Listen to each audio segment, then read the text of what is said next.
আসসালামু আলাইকুম।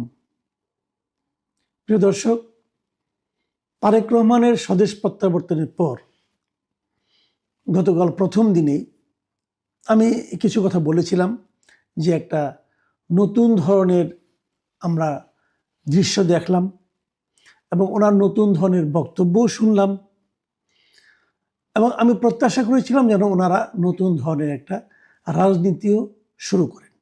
মানে যে ধরনের রাজনীতি দেখে দেখে আমরা অভ্যস্ত, মানে পরস্পরকে দোষারোপের রাজনীতি, সাধারণ মানুষকে গুরুত্ব না দেওয়ার রাজনীতি এবং দুর্নীতির রাজনীতি, তার থেকে যেন উনি বেরিয়ে আসতে পারেন এই প্রত্যাশা আমি করেছিলাম অন্ততপক্ষে।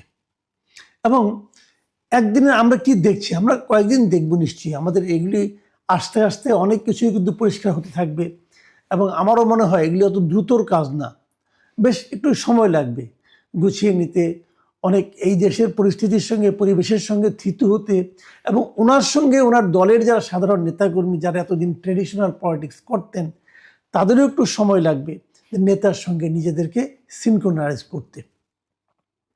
তবে কিছু নতুন জিনিস আমরা দেখতে পাচ্ছি এবং আমি সত্যি অভিভূত, আমি বলবো এটা। যেমন ধরা যাক একটা কথা, যে গতকালকে ওখানে 300 ফিটের ওখানে এবং ওটাকে কেন্দ্র করে পুরো এলাকায় এই যে বিশাল জনসমাগম হয়েছিল, এই জনসমাগমের কারণে ওখানে প্রচুর বর্জ্য কিন্তু পড়েছিল। এটা মোটামুটি স্বাভাবিক, এটা সবাই জানেন। একটা নর্মাল জনসভা হলেও ওখানে অনেক কিছু পানির বোতল, ক্যান, কোল্ড ড্রিঙ্কসের ক্যান, তারপরে আপনার খাবার প্যাকেট, এগুলো পড়ে থাকে। তো এগুলি পড়ে থাকা নিয়ে আজকে সকালে জানলাম যে বিএনপির লোকজনই এগুলো পরিষ্কার পরিচ্ছন্নতার কাজে নেমে পড়েছে এবং তারা ঢাকা উত্তর সিটি কর্পোরেশনের সঙ্গে সহযোগিতার হাত বাড়িয়েছে এবং তারা নিজেরাও অনেক কাজ করেছে। তবে যতটুকু ফটো সেশন হয়েছে, বাস্তবে বিএনপির নেতাকর্মীরা কতটুকু করেছে আমি জানি না, কিন্তু ওটা আমার জানার কোনো আগ্রহও নাই। আমার আগ্রহ হলো যে ওনারা ভেবেছেন যে এই কাজটা ওনাদের করা দরকার, এই যে চিন্তাটা, আমি এই চিন্তাটাকে অনার করি এবং আমি চাইবো, এটা তো প্রথমবারের মতো বাংলাদেশের ইতিহাস, সম্ভবত এটাই প্রথম যে কোনো জনসভা করে অথবা কোনো এরকম সমাবেশের আয়োজন করে যারা আয়োজক তারা ওই সমাবেশের কারণে যে ক্ষয়ক্ষতিগুলি হয় সেগুলো সমাধানের চেষ্টা করে, সেগুলি পূরণের চেষ্টা করে। এই প্রবণতা এই প্রথমবার আমরা দেখলাম, কাজে এতে আমি খুশি। আমি আশা করব বিএনপির এটাই তো শেষ মিটিং না, বরং আমি বলবো এটাই প্রথম মিটিং, তাই না? এই নির্বাচনকে সামনে রেখে বিএনপি আরও অনেক মিটিং করবে, ঢাকায় করবে, ঢাকার বাইরে করবে। আমি আশা করব বিএনপি যেন দলীয়ভাবে একটা সিদ্ধান্তে উপনীত হয় এবং এই কাজটা যেন অব্যাহত রাখে। তারা যখনই যেখানে মিটিং করবে, যখনই যেখানে জনসভা করবে, সেই জনসভা শেষ হওয়ার পর তারা উদ্যোগ নিয়ে সেই জনসভার স্থলটাকে আবার আগের মতো করে দেবে। এই উদ্যোগটা তারা নেবে। আমি যেন তারেক রহমানের কাছে অনুরোধ করছি যে আপনি আপনার দলের নেতা কর্মীদেরকে বলুন তারা যেন এই কাজটা খুব রিলিজিয়াসলি করেন। তাহলে হবে কি, জনগণ দেখবে যে একটা নতুন ধরনের রাজনীতি দেশে শুরু হয়েছে এবং এটা যদি আপনারা করতে পারেন সেটা অন্য অন্য দলের উপরে কিন্তু একটা চাপ হিসাবে থাকবে এবং জনগণের কাছে তারা বুঝতে শিখবে যে আমাদেরও না করলে জনগণ আমাদেরকে ত্যাগ করবে। এতে লাভ যেটা হবে, দেশটা একটু পরিষ্কার পরিচ্ছন্ন হবে। আরেকটা বিষয় আমি শুনলাম যে ওই সময় যে গাছগুলো মারা গিয়েছিল, যে গাছগুলো ধ্বংসপ্রাপ্ত হয়েছিল, বিএনপি কর্তৃপক্ষ, বিএনপি নাকি পক্ষ থেকে বলা হয়েছে যে ওই গাছগুলো তারা আবার বপন করে দিতে চায়। এটা নিঃসন্দেহে আমি মনে করি একটা ভালো উদ্যোগ। এছাড়া আমি দেখলাম যে বিএনপির পক্ষ থেকে দলীয়ভাবে একটা বিবৃতিও দেওয়া হয়েছে যে তারেক রহমানের দেশে প্রত্যাবর্তনের কারণে, তার বিমানবন্দর থেকে পর্যন্ত আসার কারণে যে বিপুল রাস্তায় যে মানুষের সমাগম হয়েছিল, এ কারণে মানুষের স্বাভাবিক জীবনযাত্রায় যে বিঘ্ন ঘটেছিল, এই জন্য তারা সবার কাছে ক্ষমা চেয়েছে। এটাও আমার কাছে পছন্দ হয়েছে, কারণ আসলে এই লোকগুলি কিন্তু বিএনপি নিয়ে আসেনি, লোকগুলো স্বতঃস্ফূর্তভাবে এসেছে তাদের নেতাকে দেখার জন্য। কাজে এই স্বতঃস্ফূর্ত আগমনকে বিএনপি ফেরাতেও পারবে না। এখানে বিএনপির ক্ষমা চাওয়া ছাড়া আর কিছু করার নেই, দুঃখ প্রকাশ করা ছাড়া আর কিছু করার নেই। তবু তারা সেটা করেছে। আমি মনে করি এটাও রাজনীতিতে একটা ইতিবাচক দিক। এখন আমি আরেকটা বিষয়ে একটু কথা বলতে চাই। সেই বিষয়টা হলো, আপনারা লক্ষ্য করেছেন তারেক রহমানের আচরণগত কিছু চেঞ্জ আমরা দেখেছি। এখানে আসার পর উনি যখন সমাবেশে বসেছেন তখন ওনার জন্য যে রাজস্বিক চেয়ার ছিল সেই চেয়ারটাই কিন্তু উনি বসেননি, উনি একটা প্লাস্টিকের চেয়ার নিয়ে বসেছেন। আমি এগুলো হয়তো ছোটখাটো বিষয়, অনেকে হয়তো বলবেন যে আমি এগুলি বলছি কেন, আমি কি তেল মারছি কিনা। না ভাই, তেল মারামারি না। আমি বলতে চাচ্ছি, আমি এইটা যে আপনি করছেন এটা যেন একদিনের জন্য না হয়, এটা যেন আগামীতেও ঘটতে থাকে। আমি ওইটা বলতে চাচ্ছি, আগামীতে যখনই আপনি যেখানে যাবেন তখন যেন এই ঘটনাগুলো ঘটে, এবং এটা যেন কেবল আপনার জন্য না ঘটে, যেন অন্যদের জন্যও ঘটে। আপনার সঙ্গে যারা থাকবেন তাদেরকেও বলে দিবেন যে তোমরা তো ওই সমস্ত দামি দামি চেয়ার ছিল, আমি প্লাস্টিকের চেয়ারে বসেছি, এতে কিন্তু আমার সম্মান কমে যায় নাই। এই জনগণ কিন্তু কি চেয়ারে বসেছে এটা দেখে না, জনগণ দেখে লোকটাকে, লোকটা বলছেটা কি এবং লোকটা করছেটা কি, সেটা কি করতে হবে সেটা আমি দেখিয়ে দিয়েছি, অথবা আপনারাও দেখুন। এই হলো ওনার পক্ষ থেকে আমি মনে করি মেসেজটা অন্য অন্য নেতাদের কাছে যাওয়া উচিত। অন্য নেতারা সেটা যদি ফলো করতে না পারেন তারা ছিটকে যাবেন, এবং তারা ফলো করার চেষ্টা করবেন বলে আমি ধারণা করি। এবং এখানে আসার আগে আরেকটা ঘটনা মনে করে দিই। এখানে আসার আগে যখন উনি লন্ডন থেকে আসবেন এখানে, তার আগে ওখানে লন্ডনে একটা জনসভার ছবি কিন্তু আমরা দেখেছিলাম। জনসভা ঠিক না, ওখানে যারা আমাদের কমিউনিটির লোকজন ছিল সেখানে উনি একটা সভা করেছিলেন। সেখানে যখন নাকি তারেক জিয়া জিন্দাবাদ, তারেক জিয়া জিন্দাবাদ যখন বলা হচ্ছিল, তখন উনি কিন্তু স্পষ্ট ভাষায় ওখানে বলেছিলেন যে এটা আমি পছন্দ করি না, এই ধরনের স্লোগান আমি পছন্দ করি না, উনি কিন্তু বলেছিলেন আই ডোন্ট লাইক ইট। তো এই যে কথাগুলি বলেছিলেন, এটা কেন? দেখুন, উনাকে জিন্দাবাদ বললেই যে উনি বেঁচে থাকবেন আর মুর্দাবাদ বললেই যে উনি মরে যাবেন, বিষয়টা কিন্তু তা না। এই যে যারা এরকম ভাবে করে, এই কাজগুলো অর্থটা কি?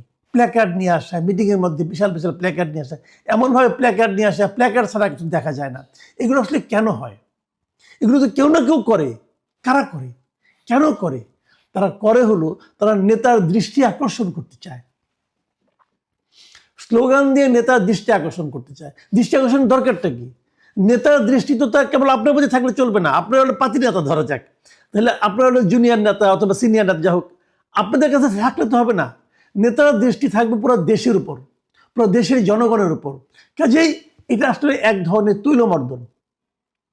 এই তৈলমর্দনের হাত থেকে কিন্তু আমি মনে করি তারেক রহমানকে রক্ষা করতে হবে।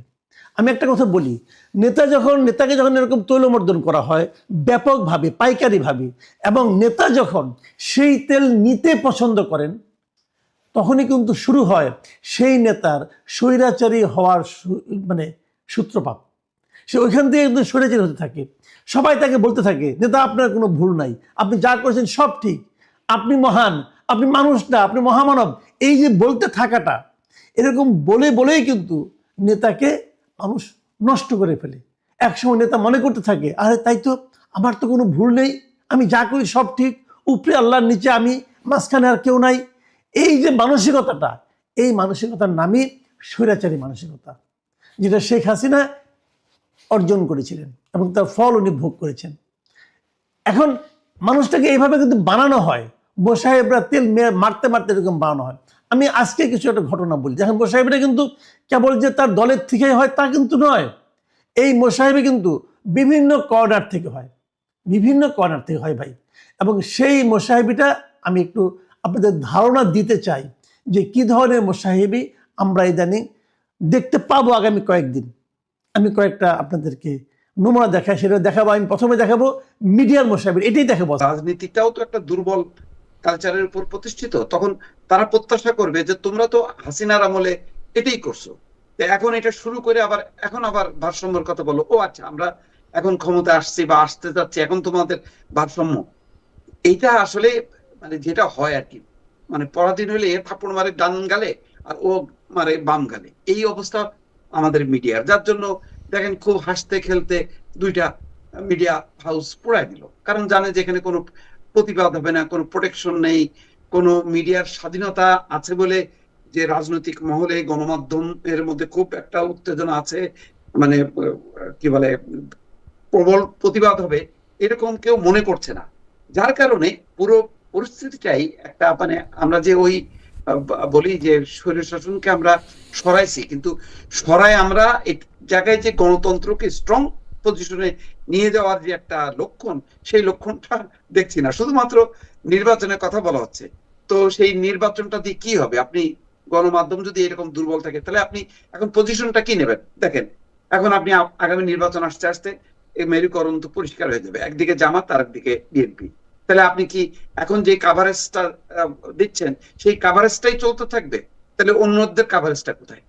তো এটা নিয়ে আমার ধারণা যে মিডিয়া আসলে বিতর্কিত হবে, এত বাড়াবাড়ি করার দরকার ছিল না। অবশ্যই তারেক রহমানের আশাটা গণতন্ত্রের জন্য, বিশেষ করে নেতৃত্ব শূন্য একটা অবস্থা দেশের, যেখানে বর্তমান গভর্নমেন্ট ফেল করাতে একটা শূন্য স্থানটা পূরণের জন্য একটা নেতৃত্ব দরকার ছিল।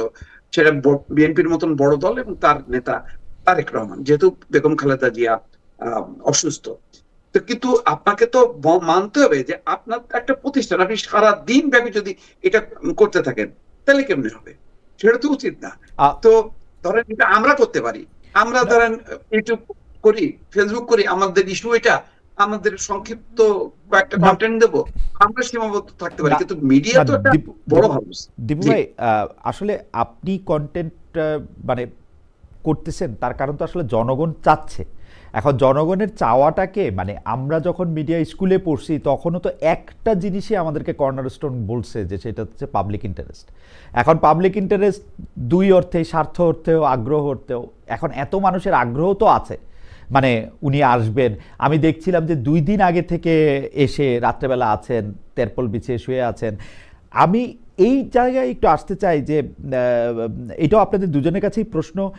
সাবির ভাই, আমাদের জনগণ এত যে প্রত্যাশা রাখে একজনের উপর, এবং কোনো একটা ব্যক্তি বিশেষের উপর বা কোনো একটা দলের উপর যে এত সাংঘাতিক প্রত্যাশাটা করে, একদম সেই প্রত্যাশাটা এমন হয় যে সেই প্রত্যাশাটা করতে সময় সে আর মানে তাকে তাকে তাকে আর ক্রিটিক্যালি দেখতে পারে না।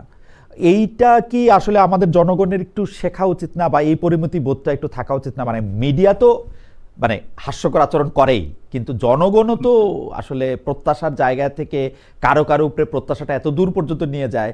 সরি, আমি আরেকটু বলি। আমি দেখেছিলাম যে ভারতীয় একজন চিত্রনায়ক বাংলাদেশে এসেছেন, রাস্তায় মানুষ শুয়ে গেছে তাকে দেখার জন্য। এখন তাকে যেহেতু টিকিট দিয়ে দেখতে হয়েছে, তারেক সাহেবকেও টিকিট দিয়ে দেখতে হলেও হয়তো একই অবস্থা হইতো। মানে আমাদের যে এই স্টার, মানে কেউ একটা স্টার হলে, সেলিব্রিটি হলে তার মানে এইটা কিরকম আসলে আমরা আমরা এটা হচ্ছে ওই ব্যক্তি বন্দনার প্রবণতা আমাদের সমাজে, আমাদের সংস্কৃতিতে এটা অত্যন্ত প্রবল। এটা আপনি কখনোই, আমার মনে হয় না আমরা এটা কখনোই এটাকে বদলাতে পারবো।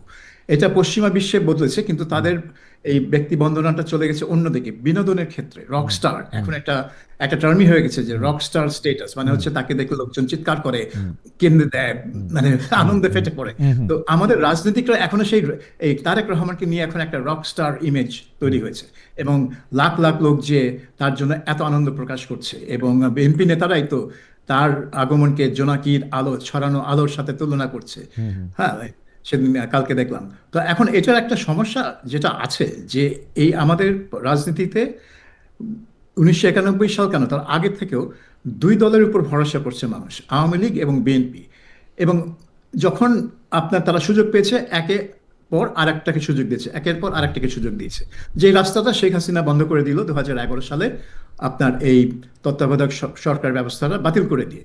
এর ফলে বিএনপি ছাড়া আর তার কারোর উপর ভরসা নাই। এখন পরিস্থিতি এমন জটিল হয়ে গেছে গত 1.5 বছরে, দেশটা তো এখন টোটালি একটা ললেস অবস্থায় চলে গেছে। সরকার, আপনি বলছেন ব্যর্থ, আমি তো বলবো সেই চতুর্দিকে ব্যর্থ, এবং এটা একটা নেতৃত্বের ব্যর্থতা। তো সেটা থেকে বেরিয়ে আসার জন্য মানুষ দেখছে যে তারেক রহমানই একমাত্র পথ, কারণ তারা আর অন্য কোনো বিকল্প খুঁজে পাচ্ছে না।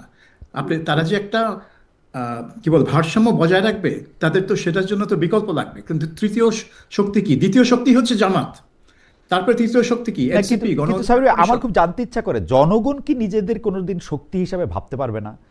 মানে মানে এতটা সমর্পিত কারো না কারোর দিকে থাকলে তো জনগণ শক্তিহীনই হয়ে থাকবে, কিন্তু জনগণ তো নিজেকে আত্মসমর্পণ করে খুব সহজে। হ্যাঁ, এখন ব্যাপারটা হয়ে গেছে যে জনগণ নিজেকে তো নেতৃত্ব দিতে পারে না। জনগণের সবসময় নেতৃত্ব দরকার। আমরা যে বলি যে জনগণ বাংলাদেশকে স্বাধীন করেছে, কিন্তু হ্যাঁ সেটা ঠিক, কিন্তু ওই জনগণকে নেতৃত্ব দিয়েছে, যেহেতু দিয়েছে তো রাজনীতিক এবং সামরিক নেতারা, এটা তো ভুললে চলবে না। তো মানুষের তো সেটা দরকার। তারা গত বছর যেটা প্রমাণ করলো, যে জনগণ রাস্তায় নামলো শেষমেশ আগস্ট মাসের শুরুর দিকে এসে জনগণ রাস্তায় নামলো। এর আগে কিন্তু অ্যাক্টিভিস্টরা রাস্তায় মারপিট করছিল পুলিশের সাথে, কিন্তু যখনই পরিষ্কার হয়ে গেল যে শেখ হাসিনার পতন একেবারেই অনিবার্য, তখন কিন্তু জনগণ রাস্তায় নেমে পড়লো। কিন্তু সেটার জন্য একটা নেতৃত্বের দরকার ছিল, একটা পরিস্থিতির দরকার ছিল। বাংলাদেশে রাজনৈতিক দলগুলো সেই ধরনের কোনো নেতৃত্ব দিতে পারছে না জনগণকে, যে জনগণ যে মানে বিবেচনা করে বিচক্ষণভাবে 2-3টা দলের মধ্যে তারা চুজ করবে সেটা পারছে না। হয় একদিকে যাচ্ছে, নয় আরেক দিকে যাচ্ছে। আর তাদের চয়েস যখন জামাত, সেকেন্ড চয়েস যখন জামাত, তখন বাংলাদেশের মানে অবস্থাটা কোন জায়গায় আছে আপনি চিন্তা করে দেখতে পারেন। জামাতের পরে যারা আছে মধ্যপন্থী বা সেকুলার পার্টি, তারা কিন্তু হিসেবের বাইরে চলে গেছে। কারণ মানুষ তো দেখছে তারা 1% ভোটও পাবে না, তাহলে তারা তো তাদের কাছে কোনো চয়েসই না। সো এখন যদি তারেক রহমানকে কোনোভাবে সিংহাসনে বসানো যায়, গত ওটা সিংহাসনই পাবে, কারণ তারা একটা রাজা তৈরি করছে। তারা একটা রাজা তৈরি করতেছে। আমাদের একজন দর্শক, আমি একটু দীপু ভাইয়ের কাছে আসার আগে আমাদের একজন দর্শক, উনি রবিউল আউয়াল টগর উনার নাম, এটা হাসিনা হলে খালেদ ভাইয়ের খুব ভালো লাগতো, না লাগতো না ভালো, গত 15 বছরে ভালো লাগে নাই আমার শেখ হাসিনাকে এরকম করাটা। দীপু ভাই, আপনার কাছে প্রশ্নটা হইল যে একই প্রশ্ন, যে কিন্তু আমরা কিন্তু এইটাও লক্ষ্য করেছি, বিশেষ করে এটা বোধহয় ডিসেম্বরের 10 তারিখে জনাব হাদি গুলি খাওয়ার পরে তারপরে ওনার মৃত্যুবরণ, এটাকে কেন্দ্র করে বাংলাদেশের সংবাদপত্র অফিসে হামলা, 2টা সংবাদপত্র অফিসে হামলা, আরও বিভিন্ন নাশকতা, এগুলির মধ্যে দিয়ে কিন্তু মানুষজন কিন্তু এরকম মনে করতেছিল যে বিএনপির যে প্রধান নেতা উনি যদি দেশে ফিরে আসেন, দেশ যদি পুরোপুরি নির্বাচনে এখানে যায়, তাহলে মানুষের মধ্যে একটু স্বস্তিও ফিরে আসবে। এটাও একটা ছিল। এই মনে করাটা কি রিয়েল, নাকি এই মনে করাটাও একটা কল্পনার জায়গা থেকেই? দিবু, আপনি কি মনে করেন? না না, কল্পনা, এটা বাস্তব। এটা মানুষ একটা অসহায় অবস্থার মধ্যে যখন নাকি এরকম নারকীয় ঘটনাগুলো দেখলো, তখন সবাই টনক নড়লো এবং বুঝলো যে আহ, যেটা নুরুল কবির ভাইয়ের বক্তব্য একদম, যে উনি 10 জন উপদেষ্টাকে ফোন করেও কার কাছ থেকে রেসপন্স পাননি, এবং তখন তার মনে হলো যে সরকার এটা হইতে দিছে। তো এই যে ওনারও বাস্তবে উনি নিজেও হ্যারাস্ট হলেন। তো এই উপলব্ধি থেকে মানুষ এটা তো ছড়ায় গেল যে আসলে বাস্তবে সেখানে পুলিশ বাধা দেয়া বা প্রতিরোধ গড়ে তোলা, এগুলি ইনফরমেশন সবাই জানে। যে যখনই বলা হলো যে রবের ডাকে যদি সাড়া না দেয় ওসমান হাদি, তাহলে ভারতীয় আধিপত্যবাদের কোনো স্থাপনা থাকবে না বাংলাদেশে।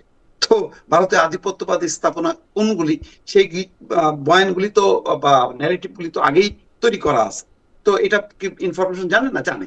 এটা হইতে দিল, তার মানে হলো যে একটা পরিকল্পিত ভাবে একটা এনার্কি তৈরি করে মনে করা হলো যে যেহেতু একটা নেতৃত্ব শূন্য অবস্থা এবং ইউনূস গভর্নমেন্ট ফেল করছে, সুতরাং এটাকে কেন্দ্র করে আরেকটা অভ্যুত্থান ঘটানো হবে। মানে মানুষ একটা অভ্যুত্থান ঘটাবে, ঘটানোর মধ্য দিয়ে আরেকটা শক্তি ক্ষমতায় আসবে। এই ধরনের প্রবণতাগুলি মানে লক্ষ্য করা গেল। কারণ জানাজার দিনে যেখানে মানুষ শোকা হতো, নামাজ পড়তে আসলো আর তার শান্তি কামনা করতে আসলো, সেই দিনও একটা গ্রুপ দৌড়ায় গেল পার্লামেন্টের ভিতরে। না, কিন্তু দীপু ভাই, এখানে অবভিয়াস প্রশ্নটা হচ্ছে যে তারেক সাহেব দেশে থাকলে কি এটা হইতো না? তারেক সাহেব, আমার মনে হয় যে এটা সম্ভবত হইতো না। কারণ রাজনীতির মাঠটা আসলে বিএনপি নষ্ট করে দিছে। বিএনপি এই ইস্যুগুলোকে অ্যাড্রেস করে নাই। আজকে তারেক রহমান যে কথাগুলো বলছে, বারবার বলছে শান্তি শান্তি শান্তি, ঐক্য, তার মানে হচ্ছে যে নৈরাজ্যগুলি চলছে তার বিরুদ্ধেই কিন্তু তার অবস্থান। তাহলে তারেক রহমান যখন নিজের নেতৃত্বে থাকতো এবং তার আগেই মাঠ, রাজনীতির মাঠটা সে নিয়ন্ত্রণ করত, তাহলে আর এই এনার্কিটা থাকতো না। এবং আমার ধারণা উনি আরো আগে আসলে আরো আগে নির্বাচনটা হয়ে যেত, এই পরিস্থিতির মধ্যে আমাদেরকে পড়তে হতো না। আরো আগে আসার প্রসঙ্গে আমি একটু সাবির ভাইয়ের কাছে একটু জানতে চাইতে পারি কি, সাবির ভাই, তারেক সাহেবের জন্য এখন আসাটাই কি ঠিক হয়েছে, নাকি আরো একটু আগে আসলে, যেটা দীপু ভাই বলতে চেষ্টা করতেছিলেন যে অনেক রাজনীতির মাঠে অনেক গুরুত্বপূর্ণ বা পজিটিভ ইতিবাচক পরিবর্তন হয়তো আমরা দেখলেও দেখতে পারতাম? আপনি কি মনে করেন যে ওনার আসার পথে কি কোনো বাধা ছিল? উনি নভেম্বর মাসেই বেশ একটা বললেন যে একার সিদ্ধান্তের ব্যাপার না, মানে আমি ঠিক মানে জানি না, মানে ওনার আসতে বাধা কি ছিল? এটাই আমারও তাই মনে হয়, কারণ আমি একটু আগেই মতিউর রহমান প্রথম আলো এডিটরের উদ্ধৃতি দিলাম, যেখানে তিনি বলেছেন যে আরো আগে আসলে আরো ভালো হতো। এবং সেটাই ঠিক যে তারেক রহমান মানে শেখ হাসিনার পতনের মাসখানেকের মধ্যেই তার চলে আসা উচিত ছিল এবং সরকারের সাথে বসে নেগোশিয়েট করে একটা আর্লি ইলেকশন অর্গানাইজ করা উচিত ছিল। সেটা তিনি হয়তো পারতেন যদি তিনি বিএনপি নেতৃত্বে থাকতেন দেশের মাটিতে। এখন আমার একটা থিওরি, এটা একটা থিওরি, আমার কোনো প্রমাণ নেই, সেটা হচ্ছে তিনি তো নভেম্বর মাসের শেষের দিকে বললেন যে তিনি আসতে পারছেন না, কারণ এটা তার একক সিদ্ধান্ত না, এটা অন্যান্য বিষয় জড়িত এবং সেই বিষয়গুলো এত সেন্সিটিভ, স্পর্শকাতর যে তিনি সেগুলো বিস্তারিত ব্যাখ্যাও করতে পারলেন না।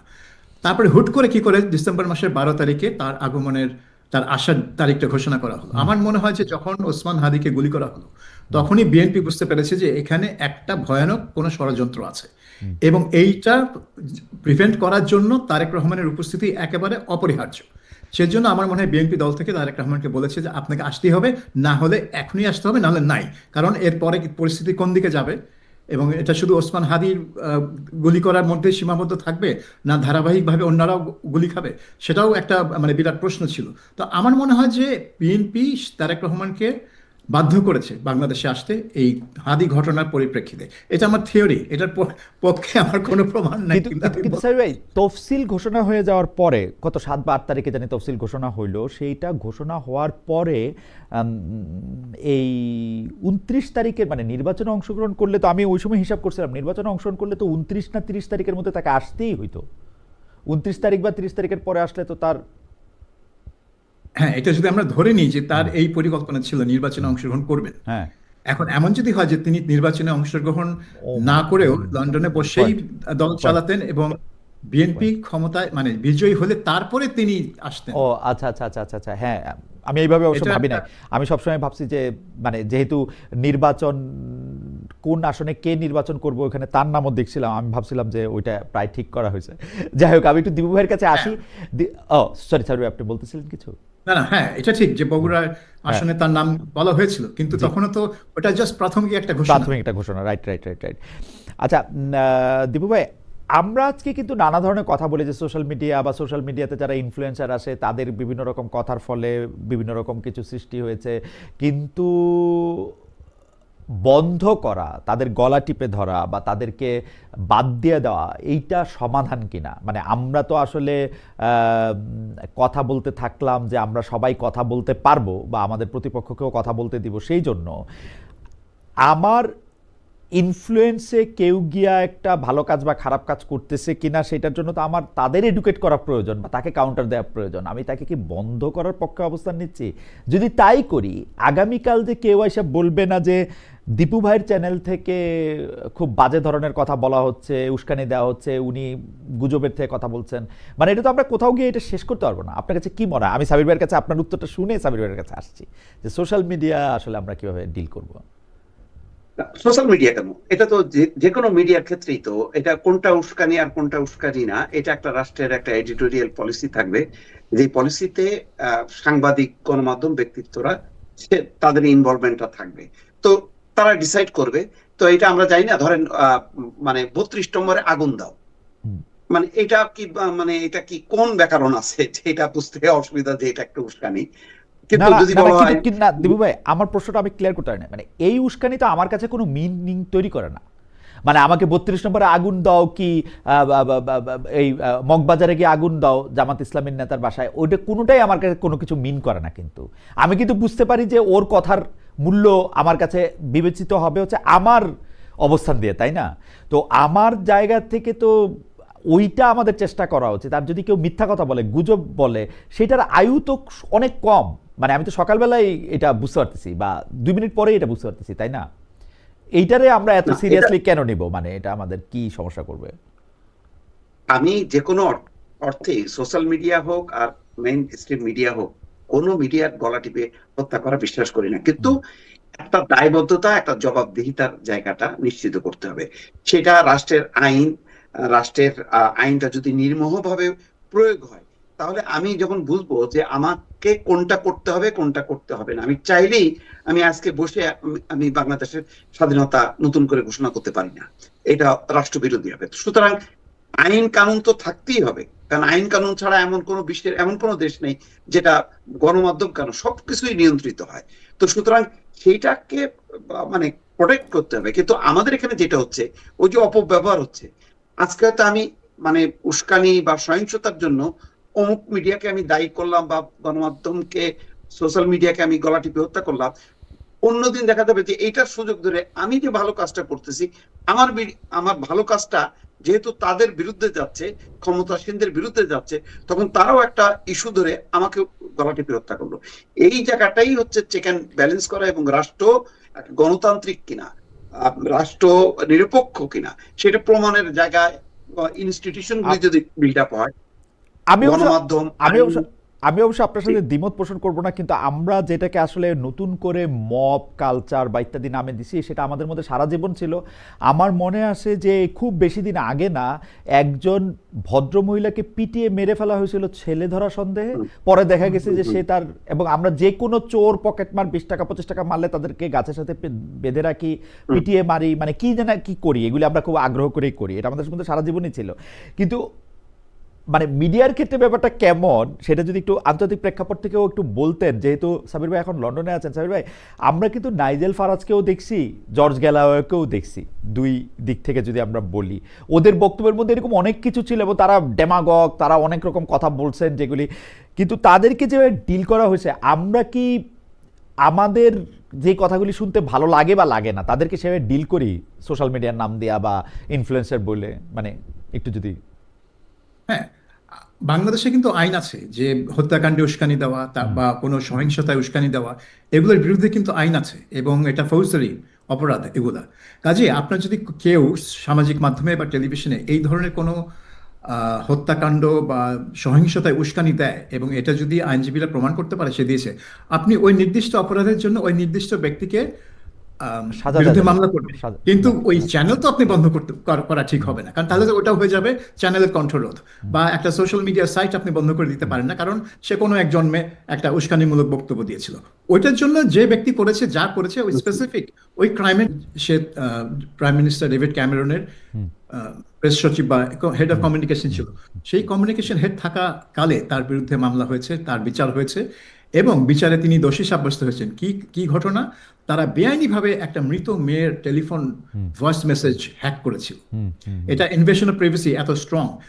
তারপরে এবং চিরকালের জন্য পত্রিকাটা, এবং হ্যাঁ, তাকে রিজাইন করতে হলো এবং জেল খাটতে হলো এবং মালিক সেই পত্রিকাটাই বন্ধ করে দিল। চিরকালের জন্য পত্রিকাটা বন্ধ হয়ে গেল। এবং এটার কারণ ছিল যে ওই একটা অপরাধ না, সে মালিক জানতো যে এই কাজটা একেবারে ধারাবাহিকভাবে করা হয়েছে তার পত্রিকায়, এবং ওইটার থেকে রেহাই পাওয়ার জন্য সে পত্রিকা বন্ধ করে দিচ্ছে। তাহলে একের পর এক মামলা আসতো, একের পর এক ঘটনা বেরোতো।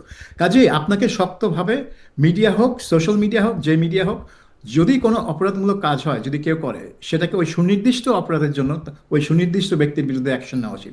কিন্তু চ্যানেল বা সাইটকে বন্ধ করা, এটা হয়ে যাবে বাকস্বাধীনতার উপর হস্তক্ষেপ আমার মতে। আমি একটু দীপু ভাইয়ের কাছে একটু রাজনৈতিক তাৎপর্যের জায়গায় একটু আসতে চাই। দীপু ভাই, আমরা নানা রকম কথা শুনছি, আমাদের দর্শকদের মধ্যে কেউ কেউ বলছেন যে এনসিপি জামায়াতে ইসলামের সঙ্গে যাচ্ছে, সেইটার ব্যাপারে আপনাদের মন্তব্য একটু শুনতে চাচ্ছে। এখন নতুন রাজনৈতিক দল এনসিপি, তাদের সাথে জামায়াতের একটা প্রকাশ্য বিরোধও আমরা একসময় দেখছি, এখন আবার জামায়াতের সঙ্গে যাওয়া, আমরা বিএনপির সাথে যাওয়া প্রসঙ্গও শুনছি। এইগুলির রাজনৈতিক তাৎপর্যটা কি আপনি যদি একটু বলতেন? যে সাবির ভাই কথাটা শুরু করেছিলেন যে তৃতীয় পক্ষ আমাদের আছে কিনা। তো এনসিপি তো আমাদের মধ্যে জুলাই বিপ্লব এবং অন্যান্য নানা কারণে নানা আশা জাগিয়েছিল। তো ও দ্বিতীয় পক্ষের মধ্যে উনাদের মানে প্রথম বা দ্বিতীয় পক্ষের মধ্যে সংযুক্ত হয়ে যাওয়াটা সেটা কেমন হবে, বিএনপির সঙ্গে হোক আর জামায়াত ইসলামের সঙ্গে হোক, সেটা জানতে চাচ্ছি। আর শুধু দর্শকদের একটা মন্তব্য পড়ে শোনাচ্ছি। আফ্রিদে আহমেদ, উনি বলছেন, খালেদুদ্দিন ভাই আপনাকে কখন দেশে মাটিতে দেখবো, আপনি দেশে এসে কি তারেক রহমান ইন্টারভিউ নেবেন সরাসরি? আমি তো দেশে নির্বাচনের আগে অবশ্যই আসবো, ফেব্রুয়ারি মাসেই আসবো, কিন্তু তারেক সাহেব আমাকে ইন্টারভিউ দিবেন কিনা সেটা আমি জানি না। আমি গত 5 বছর ধরে চেষ্টা করে যাচ্ছি, কিন্তু এই চেষ্টায় কোনো ফল প্রকাশ হয় না। আমাদের প্রশ্ন অবশ্য সাবির ভাইয়ের জন্য আছে যে সাবির ভাই চেষ্টা করেছিলেন কিনা উনি যখন চাকরিতে ছিলেন, সেই প্রশ্ন আমাদের আছে, সেটা আমরা পরে করব। দিবু ভাই, আপনি যদি একটু বলতেন যে আসলে আমরা কোনো তৃতীয় পক্ষ না পেয়ে তাকে প্রথম বা দ্বিতীয় পক্ষের সাথে যুক্ত হয়ে যেতে দেখা আমাদের জন্য আসলে ভালো কি খারাপ, বা কিভাবে দেখেন আপনি? আসলে এনসিপি একটা বিপাকের মধ্যে পড়ে গেছে। তারা তৃতীয় শক্তি হিসাবে তারা একটা জোট করার চেষ্টা করছিল, কিন্তু সাড়া পায়নি। কারণ যেই সব দলগুলোকে নিয়ে তারা চিন্তা করছিল যে তাদের শক্তি দিয়ে হচ্ছিল না, সুতরাং আরো কিছু গণতান্ত্রিক রাজনৈতিক দলগুলোকে সাথে নিয়ে তারা একটা বড় আকারের জোট করতে চাচ্ছিল এবং সেই জোট নির্বাচনে লড়বে এমন একটা চেষ্টা ছিল তাদের। কিন্তু যেহেতু কেউ বিএনপির দিকে, কেউ জামাতের দিকে, ওই আসনটা হয়ে গেছে মূল বিষয়। অর্থাৎ পার্লামেন্টে যদি আমি না যাই তাহলে আমার অস্তিত্ব থাকবে না, এই বিষয়টা বিভিন্ন রাজনৈতিক দলের মধ্যে মাথা চাড়া দিয়েছে। এবং এনসিপি যাদেরকে ডেকেছে তারা আসলে সরে গেছে, যেমন গণ অধিকার পরিষদ, তারপরে ওয়ার্কার্স পার্টি সাইফুল হকের, এই দলগুলি কিন্তু ছিল, এক পর্যায়ে ছিল, কিন্তু পরে সরে গেছে। বিএনপি কথা বলছিলাম, তিনি বলছেন যে আসলে আমরা এই ক্ষেত্রে আপোষ করেছি, আমাদের যে লক্ষ্য ছিল সেই লক্ষ্যটা আসলে অর্জন হয়নি। লক্ষ্যটা ছিল একটা তৃতীয় শক্তি হিসাবে গড়ে ওঠা, কিন্তু মানে জোটের মধ্যে একটা প্রবল এ হলো, যদি আমরা পার্লামেন্টে না যাই তাহলে আমাদের কোনো লক্ষ্যই পূরণ হবে না ভবিষ্যতে। সুতরাং এখন যে কোনো ভাবেই হোক, হয় জামাতের সাথে না হয় বিএনপির সাথে জোট বেঁধে আমাদের নির্বাচনে যাইতে হবে। এই জন্য তারা দুই ভাবেই আলোচনা শুরু করছে, এবং মূলত নাহিদ ইসলাম এই আলোচনাটা করছেন। সম্ভবত যেটা ধারণা করা হচ্ছে যে জামাতের দিকেই আপাতত পাল্লা ভারী, কারণ জামাত অনেকগুলো আসন দেবে। সাবির ভাই, এই পক্ষের মধ্যে যদি আমরা প্রথম দুই পক্ষের মধ্যে বা এখন যে দুই পক্ষ আছে তাদের মধ্যে যদি আমরা একীভূত হইতে দেখি, সেইটা আপনার কাছে কেমন লাগে? সেটা যদি আপনি আমার বলতেন, যে বিপ্লবের শক্তি বা তারুণ্যের শক্তি বলে যাদেরকে আমরা আশা করেছিলাম, হ্যাঁ, তাদের উপর ভর করেছিলাম। এইটা হচ্ছে একটা, বলবো এই জুলাইয়ের ঘটনার পর এটা একটা সবচেয়ে বড় ডিসঅ্যাপয়েন্টমেন্ট, যে যে নেতৃত্ব বেরিয়ে আসলো তাদের কোনো দল ছিল না। অতীতের যখন এই ধরনের গণ আন্দোলন হয়েছে তখন যারা ছাত্র নেতা ছিল তারা হয় বিএনপির নেতা, না হলে আওয়ামী লীগের নেতা ছিল। 69-এ ছিল আওয়ামী লীগের, 71-এ ছিল আওয়ামী লীগের, 90-তে বিএনপির ছাত্র দলের নেতারা নেতৃত্ব দিল এবং বিএনপিতে জয়েন করলো, কিন্তু এদের কোনো দল ছিল না। কিন্তু এদের দল গঠন করার পরামর্শ দিয়েছিলেন প্রফেসর ইউনূস নিজে। এটা তিনি ফাইন্যান্সিয়াল টাইমসের এক সাক্ষাৎকারে বলেছিলেন যে আমি তাদেরকে অ্যাডভাইস করেছি যে তোমাদের আইডিয়াগুলো টেবিলে আনার জন্য একটা দল করো, তাহলে তোমরা এই দলীয় আলোচনায় বসতে পারবে। কিন্তু যেটা হলো যে সরকারি পৃষ্ঠপোষকতা তাদের ছিল, মিডিয়ার অনেক নজর তাদের উপর ছিল, ম্যাসিভ কাভারেজ পেত। একটা ছোট নতুন দল হিসেবে তাদের যত পাওনা তার চেয়ে অনেক অনেক বেশি কাভারেজ পেত। তারপরও তারা কিন্তু কোনো জনগণের মনে কোনো দাগ কাটতে পারেনি। এটা কারণটা কি? এটা কারণ হচ্ছে যে ওদের অনভিজ্ঞতা, এবং তারা যে কোনো ধারাবাহিক রাজনীতির মধ্যে দিয়ে আসেনি। সেটার জন্য তারা জনগণের সাথে কিভাবে সম্পৃক্ত হবে, জনগণের সাথে কিভাবে মানে মোবিলাইজ করবে জনগণকে তাদের পক্ষে, সেই জিনিসটা তাদের এই কোনো আইডিয়া ছিল না। যার ফলে এই অবস্থা যে তারা এক ধরনের মানে কি বলবো, যে কোনো মানে ডিরেকশনহীন একটা পার্টি হয়ে গেছে। তাদের এখন একটাই লক্ষ্য হচ্ছে কিভাবে কয়েকটা নেতাকে পার্লামেন্টে পাঠানো যায়। কয়েকটা নেতা পার্লামেন্টে পাঠালে কিন্তু কিছুই হবে না। দলটা কিন্তু এখনো পার্লামেন্টের বাইরে থেকেও কিন্তু একটা, ওই যে শফিকুল আলমের যে বিখ্যাত প্রেশার গ্রুপ, হ্যাঁ, একটা প্রেশার গ্রুপ হিসেবে তারা থাকতে পারে। তারা কিন্তু মানে রাজনৈতিক দলগুলোর উপর একটা নৈতিক চাপ সৃষ্টির জন্য কাজ করতে পারে। এটা খুবই ইন্টারেস্টিং সাবির ভাই, দেবু ভাই। মানে আওয়ামী লীগের তো 350 জন এমপি ছিল শেখ হাসিনা সহ। সেই 350 জন এমপি কিন্তু কোনো কাজেই আসে নাই আসলে। হঠাৎ করে সবাই মিলে এত এমপি হইতে চাইতেছে কেন? সবাই এমপি হইলে কি হবে? আমি এই জিনিসটা কিন্তু আসলে ঠিক বুঝতে পারতেছি না। যদি দেশ আসলে নতুন বন্দোবস্ত, নতুন রাজনীতি, নতুন সিস্টেম না হয়, প্রতিষ্ঠান যদি ঠিক না, কারণ এমপিদের যে ভূমিকা ছিল আগে এখনো সেই ভূমিকাই আছে। যে ক্ষমতা ছিল, অক্ষমতা ছিল না, সেটাও এখনো আছে। তাদের যে ওই ডিউটি ফ্রি গাড়ি, সেটা এখনো আছে। তাদের যে থোক বরাদ্দ, উন্নয়নের জন্য থোক বরাদ্দ, সেটা এখনো আছে। সো লাভ লোকসান দুদিকেই আছে। কিন্তু একটা মানে রাজনীতি করলেই যেন মনে হয় যে এমপি হতে হবে, নাহলে তাদের কোনো ভূমিকা থাকে না। এইটা ঠিক না। মানে পার্লামেন্টের বাইরেও কিন্তু অনেক ভূমিকা পালন করা যায় যদি আপনি সেটা করতে চান। আপনি হেফাজতে ইসলামকে দেখেন, তারা তো রাজনীতি করতে চায় না, তারা তো পার্লামেন্টে যেতে চায় না, কিন্তু তারা হচ্ছে সবচেয়ে বড় প্রেসার গ্রুপ। তারা কিন্তু সরকারকে একেবারে তটস্থ রাখে সারাক্ষণ, হ্যাঁ, শুধু একটা ইস্যুতে। এবং গত 15 বছরে আমরা আওয়ামী লীগ সরকারকেও দেখেছি যে শাপলা মানে ওই মে মাসের 5 মে তাদের ওই কাণ্ডের পর থেকে সারাক্ষণই হেফাজতকে বিভিন্নভাবে যতভাবে সন্তুষ্ট করা যায়, এবং হেফাজত তাকে কওমি জননী উপাধি দিয়েছে, তাকে মানে যতভাবে সন্তুষ্ট করা যায় তত চেষ্টা করেই গেছে সরকার তাকে। আমার মনে আছে শেখ হাসিনা সরকার হেফাজতের একটা ধমকেই আমি বলবো পাঠ্যপুস্তকে 50টার বেশি পরিবর্তন করছিল একটা দাবির প্রেক্ষিতে। মানে একসাথে যে অমুক লেখকের লেখা থাকা যাবে না, ওইটার উল্টোক করা যাবে না, বইয়ের ছবি পাল্টাইতে হবে। এগুলি কিন্তু শেখ মুজিবের মূর্তি বসানো হলো না যাত্রাবাড়ি, এই হেফাজতের প্রতিবাদের, রাইট। এবং ওনারা যেইটা যখন বলছে তখন, এবং মানে সাংঘাতিক রকম, কিন্তু মানে হেফাজতকে প্রতিরোধ করার জন্য মামুনুল হককে জেলে নিয়ে যেতে হচ্ছে অন্য একটা কারণে, মানে যেই কারণের সাথে আসলে তার রাজনৈতিক বক্তব্যের কিন্তু কোনো সম্পর্ক নাই, কিন্তু তাকে কন্টেন্ট করতেই চাইছে। আসলেই সাংঘাতিক প্রেশার গ্রুপ।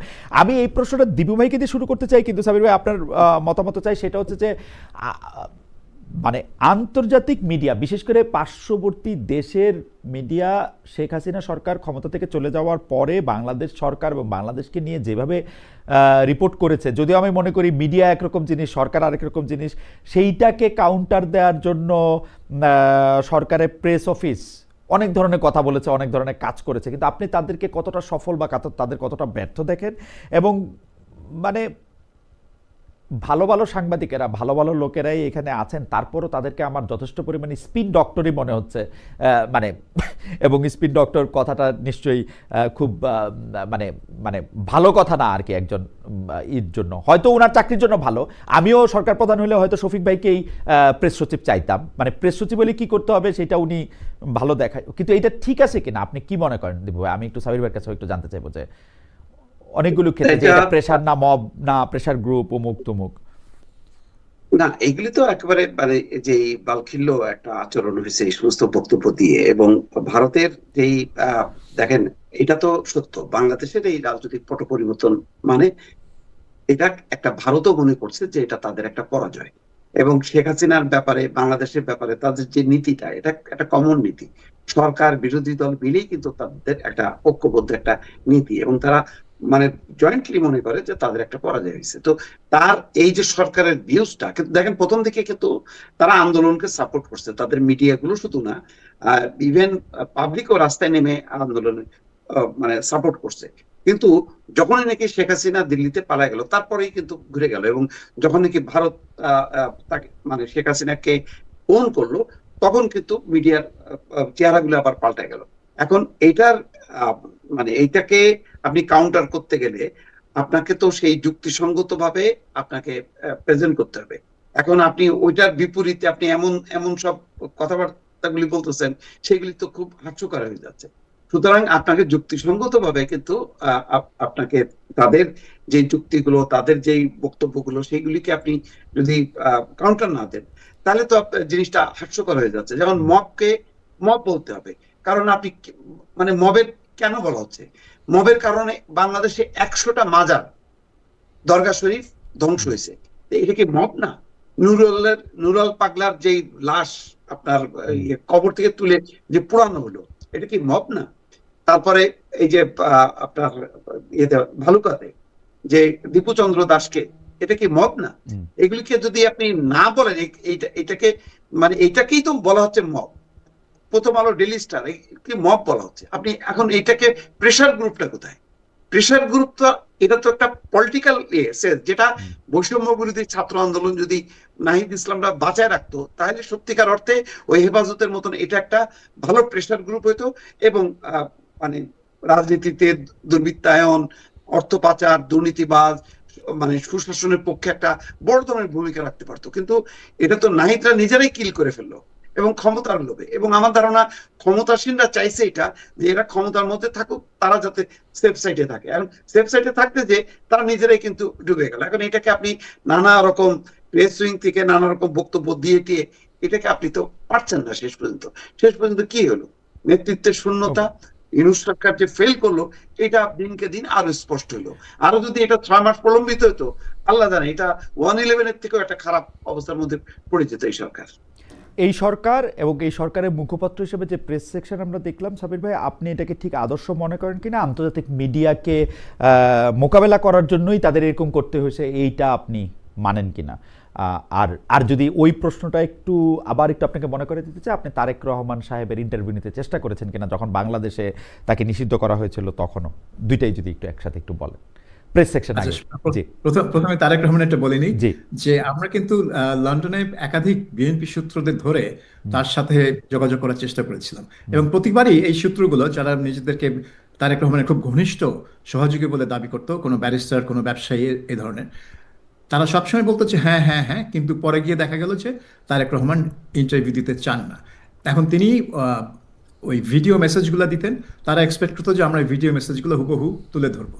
তো আমি বললাম, আমরা তো একটা বিলবোর্ড না যে আপনারা একটা বিজ্ঞাপন দিবেন আমি উঠাই দিলাম, এটা তো হতে পারে না। একটা ইন্টারভিউ করবো, কারণ উনি একজন রাজনীতিবিদ, উনার প্রশ্নের আমাদের প্রশ্ন আছে, ওনার বক্তব্য নিয়ে প্রশ্ন আছে, কিন্তু ওনারা কিন্তু পারেননি কিন্তু কখনো। কিন্তু কিন্তু সাবির ভাই, এই শেখ হাসিনার ক্ষেত্রে ইমেল ইন্টারভিউ কেমনে বিবিসি রয়টার্স এরা ছাপলো? মানে ইমেলে আপনি যেখানে ভিডিও বক্তব্য, কারণ আমি কাছাকাছি ঘটনার মধ্যে দিয়ে গেছি, আমি জানি তো মানে ইমেল, আমি একজনকে ইমেল করলাম, উনি ইমেলে উত্তর দিল, এটা আমি ছাপলাম, এটা কিরকম? মানে বড় বড় মিডিয়ারও তো তাই করলো।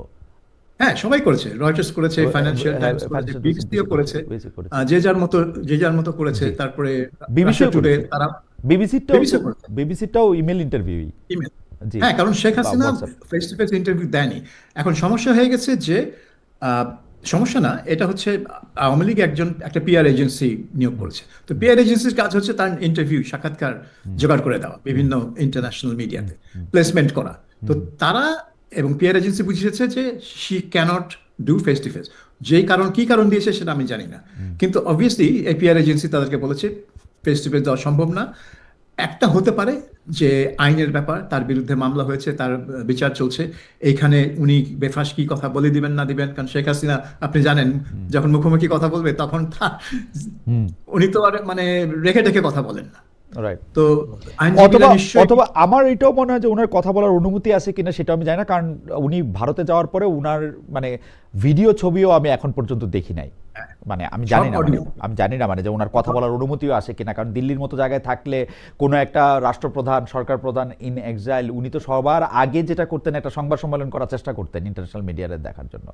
ওনার সেই মজার অনুমতি ব্যাপার আছে কিনা হচ্ছে- সেটা আমি মানে আমরা মজার ব্যাপার হচ্ছে নওফেল, যে জি। প্রাক্তন মন্ত্রী নওফেল, জি। তিনি কিন্তু দিল্লিতে বসে রাশিয়ান টেলিভিশন চ্যানেল আরটি তাদেরকে ফেস টু ফেস ইন্টারভিউ দিয়েছেন। সেখানে কিন্তু কোনো বাধা নেই। হ্যাঁ, শেখ এবং হাসিনার এটা- ক্ষেত্রে বাধা না থাকলে আর কি আছে সেটা একটা খুবই কৌতূহলোদ্দীপক বিষয়, এবং আমি জানি না সেটা কি আছে সরকারের আমার- প্রেস। জি। হ্যাঁ, আমার কেন জানি মনে হয় এটা পিআর এজেন্সি বা আইনজীবীদের পরামর্শ যে প্রশ্ন পাঠাক, আমরা উত্তরগুলো দেখে দিব যাতে কোনো ফাঁকফোকর না থাকে, কোনো আইনগত কোনো ফাঁকফোকর না থাকে। কারণ আপনি দেখবেন জি। যে তার ইমেল উত্তরে কিন্তু সে আমেরিকাকেও দায়ী করেনি এই আন্দোলনের জন্য, বলছে না যুক্তরাষ্ট্রের মধ্যে ছিল না, অথচ সে কতবার সে বলেছে এর আগে। হ্যাঁ, সো আইনগত ফাঁকফোকরের কথাটা যদি তাদের পেয়ার এজেন্সি বা তাদের লিগ্যাল যে কাউন্সিল তারা যদি দিয়ে থাকে, শেখ হাসিনার যে কণ্ঠগুলি আমরা শুনতে পাচ্ছি, তারা কি পরে ওগুলিকে এআই বলবে যে তোমরা আগে করে দেখাও, তোমরা এটা করো সেটা করো? তার তো আমরা কণ্ঠ শুনতে পাচ্ছি। মানে এটা কিন্তু খুবই বিচিত্র। মানে আমরা দেয়ালের ওই পাশে থাকা একজনকে আমরা দেখতে পাচ্ছি না, ইমেল দিয়ে ইমেলে উত্তর নিয়ে সেটাকে শেখ হাসিনা সাক্ষাৎকার বলে প্রচার করতেছি, তার কণ্ঠটা থেকে আবার অনেক মানুষ শুনতেছে। মানে আমি ঠিক মানে এগুলি ঠিক অ্যাড আপ হচ্ছে না সাবির ভাই। মানে আমি আমি আমি আমি জানি না যে এটা।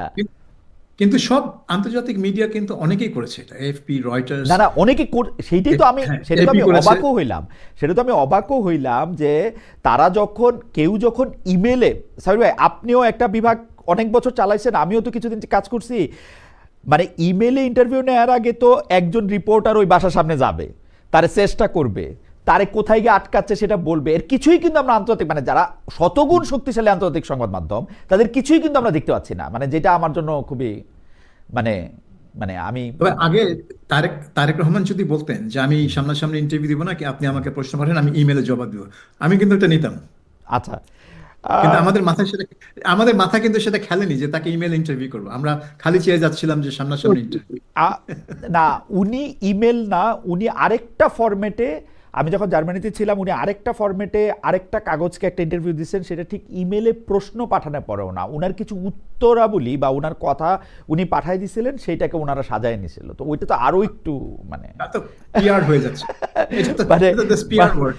মানে হাওয়েভার সরকারের প্রেস অফিস, এই সরকারের প্রেস অফিস এবং আন্তর্জাতিক মিডিয়াকে মোকাবেলা ওই জায়গা থেকে যদি একটু বলেন যে তারা উদাহরণ হয়ে থাকবেন কিনা। এই সরকারের প্রেস অফিস তো বলতে গেলে একটা অভূতপূর্ব ঘটনা, কারণ বাংলাদেশে অতীতে কোনো প্রধানমন্ত্রী বা যে সবারই প্রেস টিম ছিল, কিন্তু কোনো প্রেস টিম এইভাবে কাজ করেনি যে তাদের হাতে সব তথ্য তাদের হাত দিয়ে যাচ্ছে এবং সরকারের সব তথ্য তারা মিটিং করে প্রেস কনফারেন্স করে মিডিয়াকে জানাচ্ছে। এবং প্রেস সচিব নিজে তখন বিভিন্ন বিষয়ে বিভিন্ন মতামত দিচ্ছেন এবং মাঝে মধ্যে বেশ বাজে ভাষায় তার মতামত দিচ্ছেন। যেমন তিনি যখন ইংরেজিতে লেখেন আওয়ামী লীগকে সবসময় BAL লেখেন, মানে বাল আর কি। তো এটা তো উনি জানেন উনি এটা কেন করছেন, উনি একটা গালি দিচ্ছেন আর কি। তো একজন সরকারি কর্মচারীকে এভাবে একটা রাজনৈতিক দলের বিরুদ্ধে গালি দেওয়াটা এটা মানে মানে দৃষ্টিকটু বলা যেতে পারে। বাট তিনি সেটা করেছেন, আরো অনেক কিছু করেছেন। তো এত অ্যাক্টিভ প্রেস অফিস কিন্তু বাংলাদেশের ইতিহাসে আর কোনো প্রধানমন্ত্রী বা প্রেসিডেন্টের ছিল না। সেজন্য মানুষ এটাকে মানে দেখে একটা চমকপ্রদ হয়েছে, এবং তিনি একজন মিডিয়া স্টার হয়ে গেছেন, নিজেই সেলিব্রিটি হয়ে গেছেন। সো ওইটা কতদূর কাজে দিয়েছে আমি বলবো যে উনি এই কাজটা করতে গিয়ে, ওই স্পিন করতে গিয়ে, উনি তো বড় স্পিন ডক্টর, তো ওই স্পিন করতে গিয়ে এত বেশি স্পিন করে ফেলেছেন মাঝে মাঝে যে তার কথাবার্তার মানে সততা নিয়ে অনেকের মনে প্রশ্ন জন্মেছে। এবং তিনি যখন মতামত দিতেন বা বলতেন যে এটা হবে, ওইটা হতে যাচ্ছে, অনেকেই সন্দেহ পোষণ করতেন যে এটা আদৌ হবে কিনা। যেরকম ব্রিটেনে এসে তিনি বলে বসলেন সাংবাদিকদের যে কিয়ার স্টারমারের সাথে এখনো দেখা হচ্ছে না, কারণ কিয়ার স্টারমার কানাডায় আছেন সম্ভবত। কিয়ার স্টারমার তখন লন্ডনে বসা, কানাডা যাওয়ার কোনো পরিকল্পনাই তার নেই সেই মানে দুই দিন যেদিন। কিন্তু তিনি বলে বসলেন, কেন বলতে গেলেন? ব্রিটিশ প্রধানমন্ত্রী কোথায় আছেন সেটা বাংলাদেশের সরকারের প্রেস সচিব কেন বলতে যাবে? এটা তো বলবে ডাউনিং স্ট্রিটের যে স্পোকসম্যান। এবং প্রফেসর ইউনূসের প্রতিটা বিদেশ সফর, আমি যদি বলি অধিকাংশ বিদেশ সফরের কারণ সম্পর্কে আমাদের সরকার, আমাদের প্রেস, আপনি ভালো বলতে পারবেন যে মানে ওনারা খুবই লুকাইছেন কিছু ক্ষেত্রে সেটাকে আরো মানে যতটা না তার চেয়ে অনেক গুণ বেশি ফুলায় ফাঁপায় তারা দেখাইতে চাইছেন। স্পিনিং মানে ওদের কাজই ছিল স্পিন করা। সরকার যদি সাফল্য 10 হয় তারা ওনারা এটাকে স্পিন করে 100 দেখাতো, বা যদি এটা ব্যর্থতা হয় সেটাকে সামহাও একটা স্পিন করে দেখাতো যে না, ওইটা আসলে আমাদের উদ্দেশ্য ছিলই না। হ্যাঁ, কিয়ার স্টারমারের সাথে দেখা করার কোনো প্ল্যানই ছিল না আমাদের। কে কিয়ার স্টারমার? হ্যাঁ, তো কিন্তু দেখা হয়ে গেলে বলতো যে মানে প্রফেসর ইউনূসকে সাক্ষাৎ করার জন্য বিশ্ব নেতারা দাঁড়িয়ে আছেন। কিন্তু আপনি দেখেন এই মানে 1.5 বছরে কিন্তু বড় বিশ্ব কোনো নেতা বাংলাদেশে আসেনি। ওই মালয়েশিয়ার প্রধানমন্ত্রী এসেছিলেন আনোয়ার ইব্রাহিম, আর কেউ কিন্তু আসেননি। ভুটানের প্রধানমন্ত্রী এসেছিলেন, তাকে ঠিক বিশ্ব নেতা বলা যায় না। সো মানে এবং ডক্টর ইউনূস বিভিন্ন অনুষ্ঠানে গেছেন, সেমিনার, কনফারেন্স, যেখানে হয়তো সরকার প্রধানের যাওয়ার কথা না, ইনফ্যাক্ট যাওয়ার কথাই না, কারণ অন্যান্য দেশের সরকার প্রধানের অনেকগুলো ছিলেন না, কিন্তু তিনি গেছেন। গিয়ে কিন্তু অনেকটা তার নিজের মানে নিজের কাজ করেছেন। ওই 3-0 যেটা আর কি একেবারে সরকারি, কিন্তু অনেক কনফারেন্স দেখলাম যে এগুলা এনজিও মার্কা কনফারেন্স, যেখানে অন্য কোনো বিশ্ব নেতা উপস্থিত নাই। মানে আমি ডক্টর মোহাম্মদ ইউনূসকে যেরকম দেখেছি, উনি কিন্তু নিজেকে একজন বিশ্ব নাগরিক মনে করেন, মানে বলেন না, আমার কাছে মনে হয়েছে যে উনি বিশ্ব নাগরিক মনে করেন, ওরা পুরো দুনিয়ার জন্য কিছু করতে চান। এইটাই বোধহয় উনার মাথায় থাকে। আমার কাছে মনে হয় বাংলাদেশের চেয়েও দুনিয়াটা বেশি উনার মাথায় থাকে বলে আমার ধারণা আর কি। উনি হয়তো একটা দেশের সরকার প্রধান হয়েছেন, কিন্তু উনি বিশ্বের জন্যই কিছু করতে চান বলে আমার কাছে মনে হয়। সেজন্য এই চেয়ারটা তার কাছে খুব বেশি, আমার মনে হয়, আমি জানি না যে এরকমই হয় কিনা। আমি আসছি আপনার কাছে সাবির ভাই, আমি একটু দীপুভের কাছে আসছি যে দীপু ভাই, তারেক সাহেবের কথা আবার একটু ফিরে আসি। উনি এসে মার্টিন লুথার কিংকে স্মরণও করলেন, তার অনুসরণে আই হ্যাভ এ ড্রিমের জায়গায় আই হ্যাভ এ প্ল্যান বললেন। এখন তার যে পরিকল্পনা থাকার কথা বলতেছেন, তো সেইটাকে আপনি আসলে কিভাবে বিশ্লেষণ করেন? আমার কাছে আমাকে যদি আপনি বলেন, আমার কাছে কিন্তু ভালো লেগেছে কেউ যখন কারো পরিকল্পনার কথা বলে, আই হ্যাভ এ প্ল্যান বলে, আমার কাছে কিন্তু ভালো লাগে। কিন্তু সমালোচনার জায়গাটা হচ্ছে এই যে তিনি কি একটা নির্দিষ্ট চেয়ারে ওনাকে দেখতে পাচ্ছেন বলেই এটা বলতেছেন?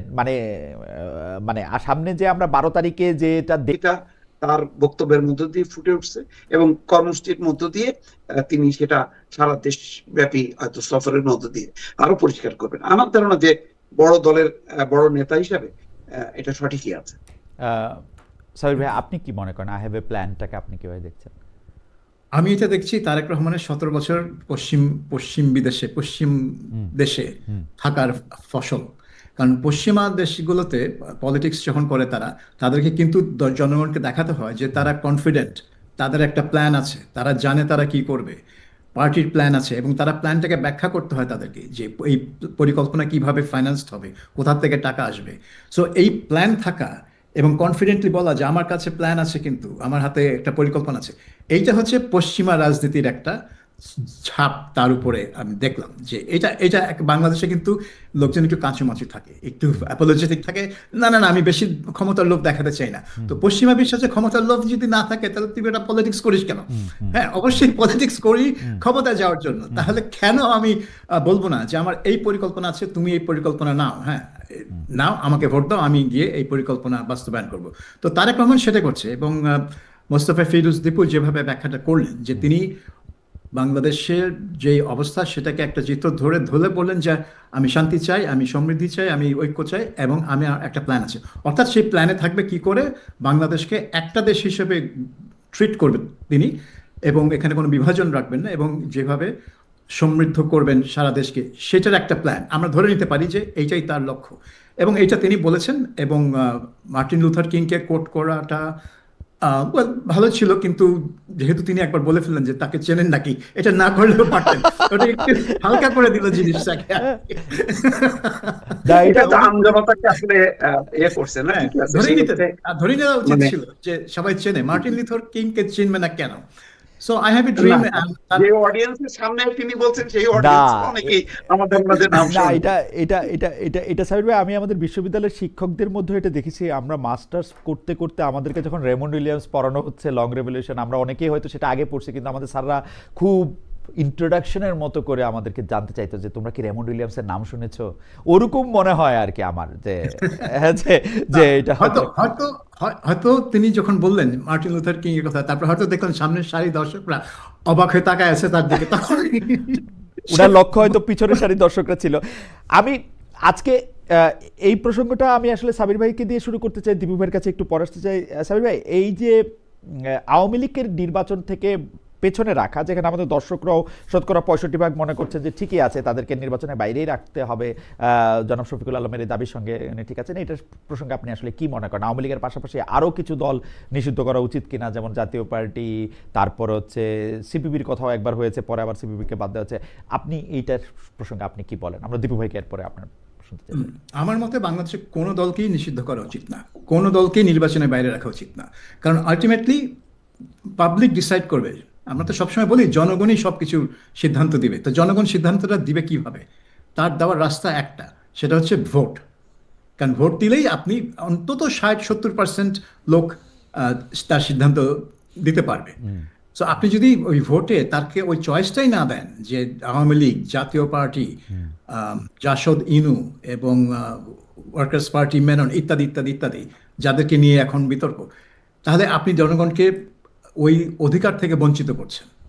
তাদের যে অধিকার আছে যে আমি ডিসাইড করব আমি কাকে চাই। এখন আমার এলাকায় যদি আওয়ামী লীগ প্রার্থী একটা ভালো লোক হয়ে থাকে, তাকে যদি জনগণ পছন্দ করে থাকে, তাকে আমি কেন ভোট দিতে পারবো না? তো সেই জন্য আমার মনে হয় যে আওয়ামী লীগের বিরুদ্ধে যত সুনির্দিষ্ট অভিযোগ আছে, যত আওয়ামী লীগ নেতাদের বিরুদ্ধে সুনির্দিষ্টভাবে সুনির্দিষ্ট অপরাধের অভিযোগ আছে, তাদেরকে ধরেন, তাদের বিরুদ্ধে মামলা করেন, তাদেরকে বিচার করেন, এবং দোষী সাব্যস্ত হলে তাদেরকে জেলে পাঠান। কিন্তু দলকে আপনি নিষিদ্ধ করা মানে হচ্ছে আপনি দলের কিন্তু স্যার এখানে একটা প্রসঙ্গ না, যে আওয়ামী লীগের মানে এটা সভানেত্রীর গলা না এআই আমি জানি না, কিন্তু দলের সভানেত্রীর নামে যে কথাটা প্রচারিত হচ্ছে, ওনারা তো এই সরকারকেই স্বীকার করেন না, এই সরকারের সাথে নির্বাচনই করতে চান না, তো ওনাদের নিষিদ্ধ মানে না করলে বা করলে সেটাই তো কথা। বিএনপি তো নির্বাচন বয়কট করতো। হ্যাঁ হ্যাঁ, তো আওয়ামী লীগ বলতো যে বিএনপি যদি নির্বাচন করতে না চায় তো আমরা কি করবো, সেই তো বয়কট করছে। কিন্তু এখন তো আওয়ামী লীগ বলছে আমাদেরকে নিষিদ্ধ করেছে। সরকার যদি বলে যে নিষেধাজ্ঞা তুলে নিলাম, তাদের নিবন্ধন রেস্টোর করলাম, নৌকা মার্কা নিয়ে ইলেকশন করেন, তখন যদি তারা করতে না চায় তাহলে তো দোষটা কার হবে? এটা তো সরকারের হবে না, এটা তো আওয়ামী লীগের হবে। তো আমার মনে হয় যে সরকারের এই চালটা ভুল, এটা ঠিক না। এবং আওয়ামী লীগের যদি ভরাডুবি হয় ইলেকশনে, সেই ভরাডুবি থেকে তাদেরকে রিকভার করতে 50 বছর লাগবে। কিন্তু এখন কিন্তু আওয়ামী লীগ একটা আস্তে আস্তে একটা ভিকটিম সেজে যাচ্ছে, যে আমাদেরকে নিপীড়ন করা হচ্ছে, আমাদেরকে নিষিদ্ধ করা হচ্ছে, আমরা আন্ডারগ্রাউন্ডে চলে গেছি। জাস্ট একটু দ্রুত প্রশ্ন, অনেকে যে বলতেছে যে দল হিসাবে আওয়ামী লীগের কিছু পাপ রয়েছে, কারণ তারা দলের মানে এই যে 3টা নির্বাচন বাজায় করে করা, আইন শৃঙ্খলা পরিস্থিতি, যে গুম করা, খুন করা, মানুষকে এগুলি করা, অত্যাচার করা, দল হিসেবে তো তারা কোনো প্রতিবাদ করে নাই, তাদের কি দল হিসেবে কোনো শাস্তি হবে না? এটাও একটা প্রশ্ন মানুষের মনে। না, দল হিসেবে তো প্রতিবাদ করেনি। এখন আপনি বলেন যখন র্যাব গঠন করলো খালেদা জিয়া 2004 সালে, এবং র্যাব একের পর এক বিচার বহির্ভূত হত্যাকাণ্ড চালা গেল, দল হিসেবে কি বিএনপি প্রতিবাদ করেছে? করেনি। কারণ কি? এটা সরকারের সিদ্ধান্ত, বিএনপি সরকারে করেনি। তার জন্য তো বিএনপিকে দল হিসেবে তো বিচার করা যায় না। ওই শেখ খালেদা জিয়ার আমলে যে 104 মনে হয় লোককে মারা হয়েছিল র্যাবের অভিযানে, ক্রস ফায়ার, তো সেগুলোর জন্য তো কারো বিচার হয়নি, তো দলের বিচার হবে কেন? কিন্তু এখন কেন শুধু একটা দলের বিচারের প্রসঙ্গ উঠেছে? আপনি অনেক হত্যাকাণ্ডের তথ্য পেয়েছেন, আপনি জানেন যে কারা এর মধ্যে ইনভলভ ছিল, কারা হয়তো আদেশ দিয়েছিল। আপনি সেই প্রমাণ ধরে অভিযুক্তদের বিরুদ্ধে মামলা করেন, তাদেরকে বিচার করেন। সেটা না করে আপনি দলকে নিষিদ্ধ করছেন, দলকে ইলেকশন করতে দেবেন না। কিন্তু এইটা তো একটা সমস্যাকে জিয়ে রাখছে, এবং এইটার বিস্ফোরণটা যখন হবে তখন তো এটা যারা ক্ষমতা থাকবে, ইউনুস তো থাকবেন না, কিন্তু যারা ক্ষমতা থাকবে তাদের অনুকূলে জিনিসটা যাবে না। সেজন্য আমার মনে হয় দীর্ঘমেয়াদী স্থিতিশীলতার জন্য কোনো দলকে নিষিদ্ধ করা উচিত না। পাবলিক বেছে নেই, পাবলিক মুসলিম লীগকে ধ্বংস করে দেয় আমি মনে 1954 করি যে আওয়ামী লীগের নেতৃবৃন্দ বা যারা ক্ষমতায় ছিলেন তাদের কারণে কিন্তু আওয়ামী লীগের যারা সাধারণ সমর্থক তারা সবচেয়ে বেশি কষ্ট পাওয়ার কথা, কারণ তাদেরকে ছেড়ে তাদের নেত্রীরা চলে গেছেন বিদেশে, তারাই তো এখন মজলুম, যদি মজলুম হন, এবং তাদের নেতা নেত্রীর কারণে যারা এখন বিদেশে আরাম করে আছেন। যাই হোক, আমি একটু দীপু ভাই আপনার মন্তব্য একটু শুনতে চাই আওয়ামী লীগ বা অন্যান্য রাজনৈতিক দলের নিষিদ্ধর প্রশ্নটা যেটা আমরা দর্শকদের করেছিলাম সেটার ব্যাপারে আপনার মন্তব্য। না, অন্যান্য দলের ব্যাপারটা আলাদা, অন্যান্য দলকে এখানে যুক্ত করাই ঠিক না। কিন্তু আওয়ামী লীগের ব্যাপারে আমার একটা অবজারভেশন আছে, সেটা হলো যে আওয়ামী লীগ যে ঘটনায় মানে ক্ষমতাচ্যুত হলো, তার পতন ঘটলো, এটা কিন্তু শুধুমাত্র গণহত্যা আছে, দুর্নীতি আছে, এই কারণে তাদেরকে নিষিদ্ধ, বিষয়টা তা না। ধরেন মুক্তিযুদ্ধের পরে আপনি জামাত ইসলাম মানে নির্বাচন, আচ্ছা ঠিক আছে, জামাত ইসলাম যুদ্ধাপরাধ করছে, তা ঠিক আছে, আচ্ছা তারাও নির্বাচনে অংশগ্রহণ দীপু ভাই 10টা করে। সেকেন্ড, আমি একটু সাবির ভাইয়ের বক্তব্যের প্রেক্ষিতে আমাদের একজন দর্শক, ওনার নাম শফিউল কালাম সজীব, উনি বলছেন যে সরি সোহেল আহমেদ, ওনার নাম সোহেল আহমেদ, উনি বলছেন যে দল হিসেবে বিচার করা জরুরি। তারা দল হিসেবে 3টি নির্বাচন অবৈধভাবে নিজ নৈতিকতা ছাড়া করেছে।